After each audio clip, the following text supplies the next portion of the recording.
Hey folks, my guest today is Tim Leland. He's the creator of T.ly, URL shortener and link management tool. His goal is simple: make creating short links a one-click process. This led him to create the URL browser extension that makes it easy to create, share, and track these URLs. Currently, the company has over 10 million short URLs created and tracked, and over 100 million clicks across those links. The link shortener extension has over 400,000 active users. It's an affordable URL shortener that allows users to brand, track, and share their short URLs. Tim, you ready to take us to the top? Sure. All right. Everyone thought Bitly won this space. What mousetrap did you build that made you steal market share here? Yeah, that's a great question. Bitly's been around for a long time and definitely still probably the most popular that you see. But what I've been able to do is build the URL shortener extension that has gained a lot of popularity. And then on top of that, I built a shorter URL shortener using the domain T.ly, and have seen a lot of growth over the past year or so. Mm-hmm. So I think the product, this is a rare case where we don't have to spend much time on the product. It's exactly what it sounds like, a URL shortener, right? So what are people paying for this? How do you make money? Yeah, so I mean, you can use it for free, go create short URLs, but when it comes to some additional features, so some additional analytics, the ability to use the API, custom domains, being able to change the ending of the short URL, and some other features that you only get for paying. So smart URLs. So if you want one URL that will redirect based on a user's country, browser, and different things like that. If they're on a phone, you want to take them to the app store. If they're on, desktop, may want to take them to your desktop app. So that type of thing. Mm-hmm. Very cool. And so when people do this, if you look at only your paid user base, on average, what's a customer paying per month? Yeah. So when I started this, and I think their prices have changed, but Bitly, to be able to have a custom domain, it was very pricey. So I went with the approach of a more affordable option. So I started off at $5 a month, and that's where I'm at right now. So pretty much anybody can get in there, add their own domain, and start sharing the term is branded links, so they can use their own domain and create as many short URLs, depending on what plan they're on. This is great. I love this story. Okay, so a URL extension, browser extension allows you to grow a big user base, product-led growth. You put up a $5 a month paywall. Now people are paying today. How many folks are now paying? Yeah, I actually looked at that just now. I have over 600 paying customers. So obviously there's churn in there, but once somebody gets using it and they're happy with it, they usually stick around for a while. That's awesome. Okay, so $3,000 a month in revenue about, right? Well, the plans go up and down. So I'm actually over the 4,000. So depending on what plan they select. So there's, the plans are really, the difference are if you want teams and if you want additional short URLs per month. So that's how it kind of scales. Some people sending out a lot of short links want to be able to, generate more per month. Understood. And what year did you launch the business? 2020. 2020. Okay, so fairly new. I mean, is this a sole founder scenario up to 4K a month? Yep. It's just me, kind of doing it almost as a side project on top of a full-time job. So this is just, nights and weekends type of thing for me. Oh, what's going on there, YouTube? Good to see you guys. Now imagine this. You love watching these interviews with SaaS founders, but imagine if we took all of the valuation data out from over 2,807 interviews I've done manually. Saves you a lot of time. Well, we've done this. We've built it into the beautiful interface inside of FounderPath. Check this out. I'll show you how you can access this in a second, but you log in, you connect your Stripe account, you see your valuation real time. You can see what it changed over the past 88 days and even set goals for valuation this year. Now, the secret to valuation is there's many different ways to value a SaaS business. So the reason you're going to see 3 or 4 different valuations inside of your Founder Path dashboard, this is all free by the way, is because depending on who's doing the buying of your SaaS company, you're going to get a different valuation. A VC is going to pay a different valuation. Private equity firm is different. If you're going to do a minority sale, that's different. And if you sell the whole business, that's a different valuation. You can see all those when I hover over here. Right, so the teal is what a VC would pay, yellow is what private equity, and red is if you sold the whole thing outright. Now, what's cool about this is not built off random data. Again, you guys hear these interviews on YouTube. All these data are built from real-time valuation data points founders share with us on the show. So traction, 1.2 million, seed round, 3.7 raised, they sold 22% of their business. Go in here and filter by the event. Maybe you only want to see companies that have sold the whole business. Well, here are a bunch that have been acquired, the valuation and the multiple. Maybe you're going out right now and you're raising your seed round. Well, go in here and look at all this recent seed deals that went down, what they raised, what valuation they raised at, and what percent that they sold. There's never been a larger data set of SaaS valuations than what you can get now inside of Founder Path, and we're thrilled to bring it to you. All right, we're going to go back to the YouTube video here in a second, but if you want to check this tool out, if you want to jump in and sign up, you can check it out for free to get your valuation at this link, founderpath.com/products/valuations. Or if you go to founderpath.com and hover over products, click on get your valuation here and go ahead and sign up to give it a whirl. Again, all that valuation data live right inside the platform. I hope to see you there. All right, let's jump back into the interview. That's on your, I see dad posters behind you. You're a busy guy, huh? Yes. All right. So how many kids do you have? 3 boys. Woo. Okay. 3 boys, a startup, and a full-time gig, huh? Yep. All right. Busy guy. So, okay. I guess walk me through why $5 and when did you officially launch that paywall? What month? So I'd have to look back at that. Was it this year or last year? It was last year. Okay. So second year in business. And why $5? Or you just sort of make it up and see what happens?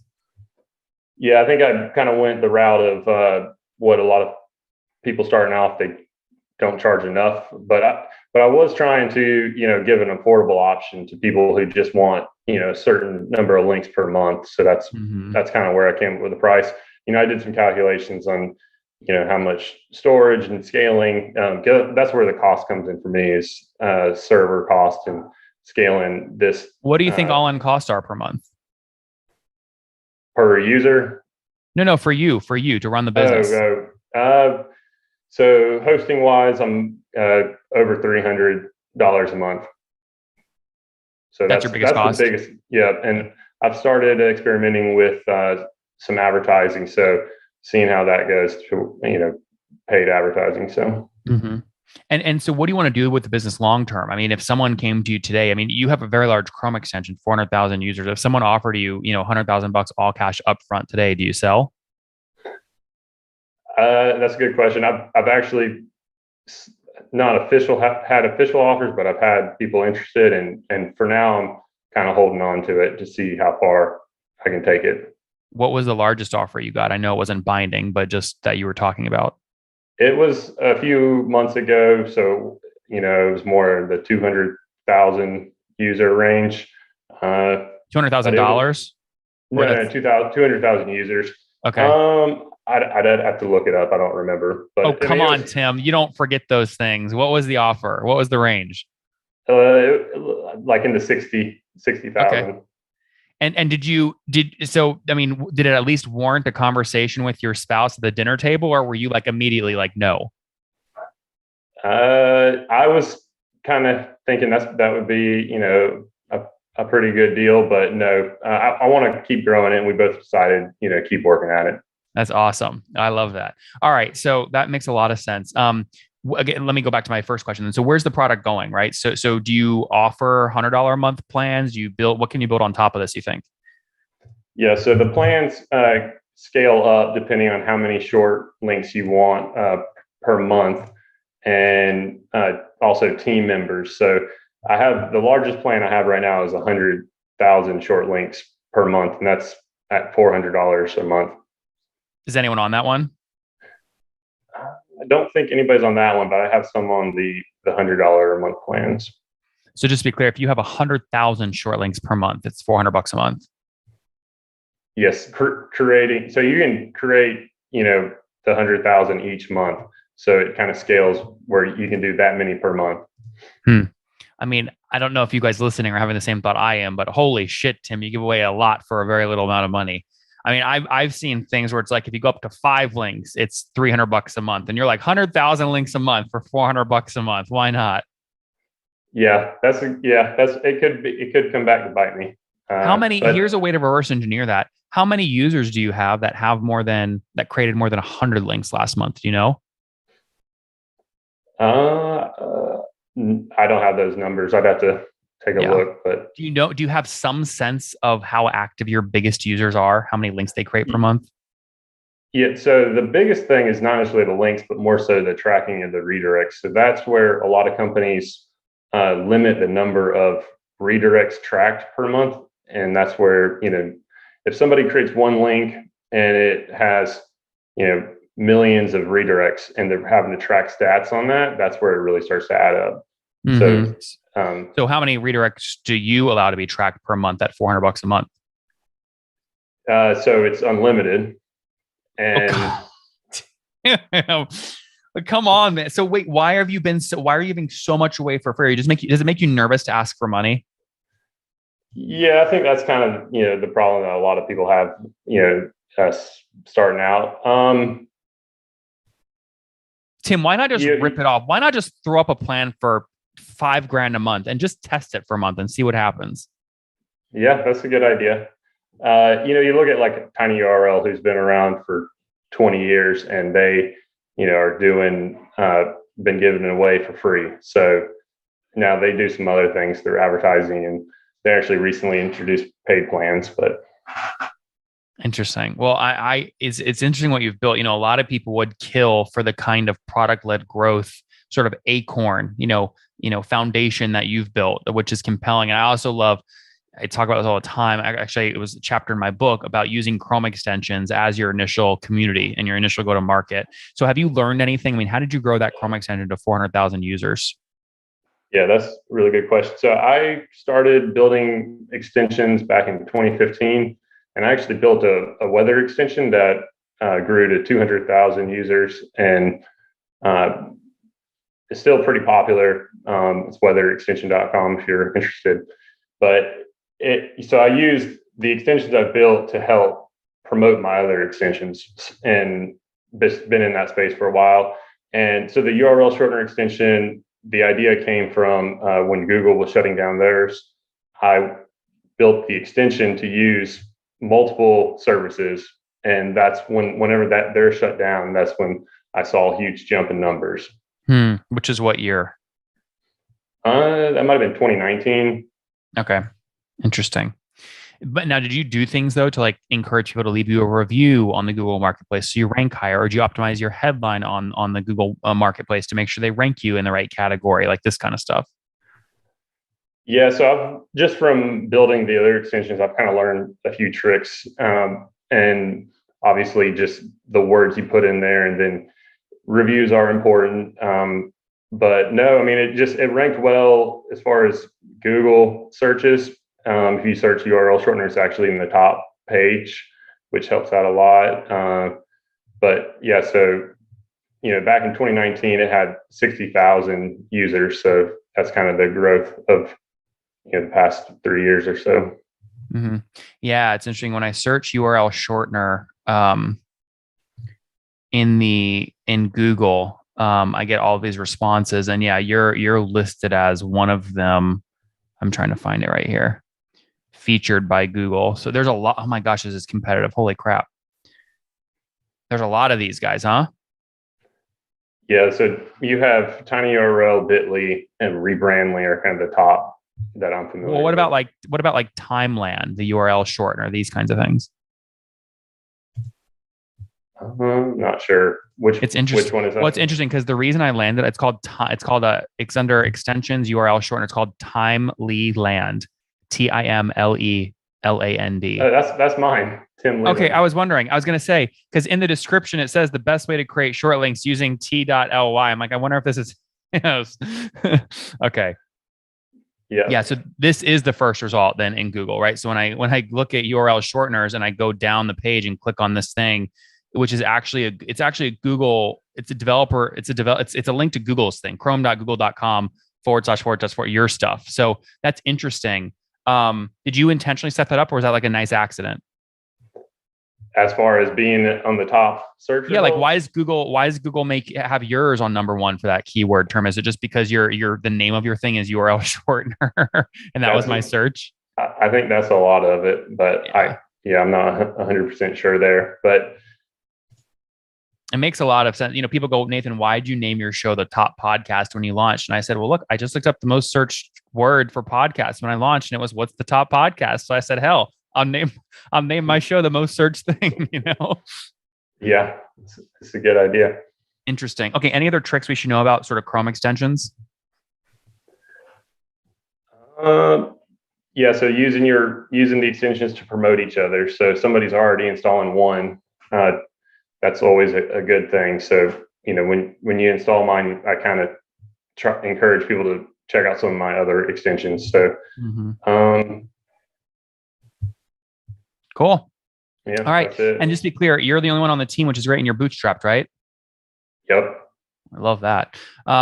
Cool. Well, listen, we're excited to see what you do next. In the meantime, though, let's wrap up with the famous 5. Number 1, favorite business book.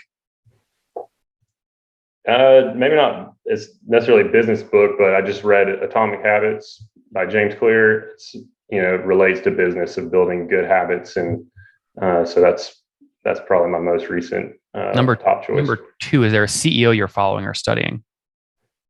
So are you familiar with Taylor Otwell? Nope. What company is he with? He's the founder of Laravel open source development framework, and he's built several companies around it. Stuff. Number 3, favorite online tool for building URL shortener. So the framework that I use is Laravel. So that's Laravel. The framework. Yep. Number 4, how many hours of sleep do you get every night? I try to get at least 8. So married and with 3 kids, right? Yes. And how old are you, Tim? 34. Last question. Something you wish you knew when you were 20. Yeah. I think when I was 20 in college, I was doing computer science. I wish I had started a business then versus, wasting a lot of my free time. Guys, there you have it. Launched in 2020, right around when Google shut down their URL shortener. He launched t.ly, his own spin on the platform. His Chrome extension now has 400,000 downloads. Launched a paywall late last year for $5 a month. I think it's underpriced, but he has great revenue. His customers get great value. 600 customers paying $5 a month, about 4K or north of $5 a month, over about 4K right now in monthly recurring revenue. Recently turned down an acquisition offer for $60,000 because he wants to see where he can grow this thing. One man solopreneur cranking it profitable. His biggest cost is $300 for hosting. We'll see what happens next. Tim, thanks for taking us to the top. Thanks. This is great. One more thing before you go. We have a brand new show every Thursday at 1 p.m. Central. It's called Shark Tank for SaaS. We call it Deal or Bust. One founder comes on, 3 hungry buyers, they try and do a deal live, and the founder shares back-end dashboards, their expenses, their revenue, ARPU, CAC, LTV, you name it, they share it. And the buyers try and make a deal live. It is fun to watch every Thursday, 1 p.m. Central. Additionally, remember, these recorded founder interviews go live. We release them here on YouTube every day at 2 p.m. Central. To make sure you don't miss any of that, make sure you click the subscribe button below here on YouTube, the big red button, and then click the little bell notification to make sure you get notifications when we do go live. I wouldn't want you to miss breaking news in the SaaS world, whether it's an acquisition, a big fundraise, a big sale, a big profitability statement, or something else. I don't want you to miss it. Additionally, if you want to take this conversation deeper and further, we have by far the largest private Slack community for B2B SaaS founders. You want to get in there. We've probably talked about your tool if you're running a company or your firm if you're investing. You can go in there and quickly search and see what people are saying. Sign up for that at nathanlatka.com /Slack. In the meantime, I'm hanging out with you here on YouTube. I'll be in the comments for the next 30 minutes. Feel free to let me know what you thought about this episode. And if you enjoyed it, click the thumbs up. We get a lot of haters that are mad at how aggressive I am on these shows, but I do it so that we can all learn. We have to counter those people. We got to push them away. Click the thumbs up below to counter them and know that I appreciate your guys' support. All right, I'll be in the comments. See ya.